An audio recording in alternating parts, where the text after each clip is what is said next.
ملک آزاد ہو گیا تو اب ضرورت اس بات کی ہوئی کہ ہم پچھلے قانون کو نہ مان کر، پچھلے سویدھان کو نہ مان کر ہم خود اپنا ایک سویدھان بنائے، دستور بنائے کہ ہم کیسے ملک ہندوستان میں جئیں گے اور رہیں گے، کیونکہ یہ ملک ہندوستان بہت سارے دھرموں سے جڑ کر بنا ہے۔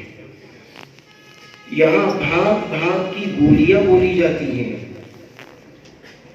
یہاں ایسا قانون اور ایسا دستور، ایسا سویدھان بنایا جائے جس میں سب کو نفع پہنچے۔ اس کے لیے عزت مآب جناب ڈاکٹر بھیم راؤ امبیڈکر جی صاحب کو ادھیش بنا کر، صدر بنا کر 7 لوگوں کی ایک باڈی تیار کی گئی، ایک کمیٹی بنائی گئی۔ ان کو یہ ذمہ داری دی گئی کہ آپ سویدھان سب لوگ مل کر ایسا بناؤ کہ سب کے چہرے مسکرائیں۔ ان سب نے سویدھان میں اتنی محنت کی کہ 2 سال 11 ماہ 18 دن میں یہ سویدھان تیار ہو گیا۔ پھر 26 جنوری 1950 میں اس کو لاگو کر دیا گیا۔ جب سے آج تک ہم آپ اس کی سویدھان کو سامنے رکھ کر خوب جی رہے ہیں، ایک دوسرے کو مبارکبادی دے رہے ہیں، ایک دوسرے کو خوشی کے ساتھ دیکھ رہے ہیں۔ میرے بھائیوں، یہ ہندوستان ہے، اس کو سونے کی چڑیا کہا جاتا تھا اور آج سونے کی چڑیا بن رہی ہے اور ہے۔ اب ملک اور ہندوستان اس کو ترقی دینے میں، اس کو آگے بڑھانے میں، شہر چاہے قصبہ خیر آباد ہو اور چاہے ملک ہندوستان کے ایک ایک باشندے ہوں، جب سب مل کر، جب سب اچھی سوچ کو لے کر آگے بڑھیں گے تو جس طرح یہ سونے کی چڑیا کہلاتا تھا، اس سے بھی آگے سونے کی چڑیا ملک ہندوستان بنتا چلا جائے گا، بنتا چلا جائے گا۔ اس کے لیے ہمیں چند کام کرنے ہیں۔ ہم حکومت کے ساتھ ساتھ، یعنی شاشن کے ساتھ ساتھ، ہم یہاں کا جو شاشن ہمارا نگر پالکا خیر آباد کا ہے، ہم یہاں کے چیئرمین صاحب ببلو بھیا جی صاحب اور آپ کی مسز جو چیئرمین صاحبہ ہیں بی پی گپتا جی صاحب اور ایو صاحب، آپ کو مبارکبادی دوں گا کہ آپ ایک وہ قدم اٹھا رہے ہیں کہ یہ قصبہ خیر آباد سوچھ خیر آباد بن جائے، صفائی ستھرائی میں یہ آگے نکل جائے۔ اس سے نفع چیئرمین صاحب ہی کو نہیں ملے گا، اس سے نفع صرف چیئرمین صاحبہ ہی کو نہیں ملے گا، اس سے نفع صرف ایو صاحب ہی کو نہیں ملے گا، اس سے نفع ہمیں آپ کو ملے گا۔ جب ہم اچھے کپڑے پہن کر ہم گھر سے باہر نکلیں گے، جب باہر بھی صاف ستھرا ماحول ہوگا، گھر بھی صاف ہوگا، باہر بھی صاف ستھرا ماحول ہوگا، اور جس طرف آگے بڑھیں گے کہیں نالی کی بدبو نہ ملے گی، ہر طرف پھر اچھا ماحولی ماحول نظر آئے گا، اس سے ہمارا اور آپ کا ہردے خوش ہو جائے گا۔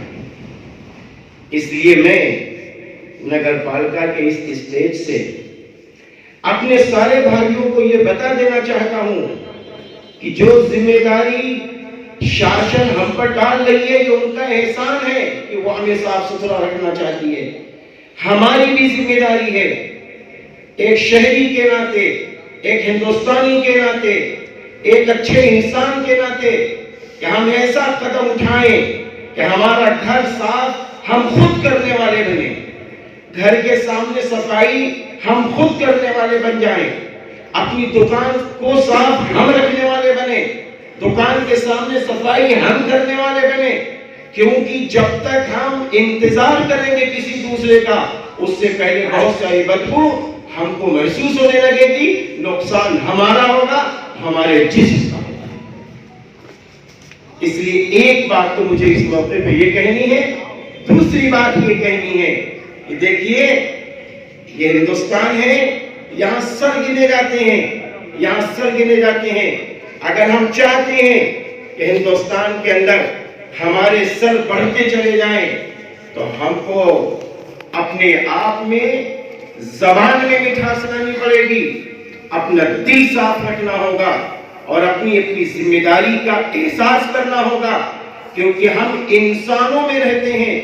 جب بچہ دنیا میں پیدا ہوتا ہے، کسی بھی دھرم میں بچہ پیدا ہو، اس کو انسان کہا جاتا ہے، اور انسان کے معنی محبت رکھنے والا، انسان کے معنی محبت رکھنے والا۔ اور یہی انسان پڑھ لکھ کر اچھے عہدے منصب پہ پہنچ جاتا ہے تو اسی انسان کو کیا کہا جاتا ہے؟ آدمی۔ اس کو کیا کہا جاتا ہے؟ آدمی۔ آدمی کے معنی کیا ہوتے ہیں؟ نوکر کے، خادم کے۔ پتہ یہ چلا کہ بھگوان یا اللہ ہم کو اب ذمہ داری دے رہا ہے، ہم کو ذمہ داری دے رہا ہے کہ اب تم ذمہ دار ہو چکے ہو، اب تم ذمہ داری انسانوں کی سنبھال سکتے ہو، تو اب تم وہ قدم اٹھاؤ جس سے تم کو دعائیں بھی ملیں اور پیدا کرنے والا آگے بڑھاتا بھی جائے اور بڑھتا بھی جائے۔ انہی فکروں کے ساتھ آج نگر پالکا ہو یا نگر پالکا کی کرمچاری ہو یا نگر پالکا کے چیئرمین صاحب ہو، ایو صاحب ہو، انہی فکروں کے ساتھ اپنے خیر آباد کو ترقی دینا چاہ رہے ہیں، خیر آباد کو آگے بڑھانا چاہ رہے ہیں، خیر آباد کو صاف ستھرا کرنا چاہ رہے ہیں، خیر آباد کی بلندی کو اور آگے لے جانا چاہ رہے ہیں، کیونکہ خیر آباد یہ وہ خیر آباد ہے جہاں جنگ آزادی میں پورے ملک کے لوگوں کا حصہ ہے۔ اسی جنگ آزادی میں ہمارے اس قصبہ خیر آباد کے دو چہرے، ایک چہرہ جناب لالا حارث ارشاد جی صاحب کا ہے تو دوسرا چہرہ علامہ فضل حق خیر آبادی جی صاحب کا ہے، جن کے فتوے کے بعد بہت بڑا انقلاب پورے ملک میں آزادی کے موقع پر آیا تھا۔ اس لیے آئیے ہم سب عہد کریں، ہم سب ارادہ کریں، ہم صاف ستھرے رہیں گے، اپنے جسم کو بھی صاف رکھیں گے اور ایجوکیشن میں بھی صاف ستھرے رہیں گے۔ ایجوکیشن بہت ضروری ہے۔ علی میاں ندوی رحمت اللہ علیہ نے فرمایا تھا ایجوکیشن ریڑھ کی ہڈی کی طرح ہے، ریڑھ کی ہڈی کی طرح ہے۔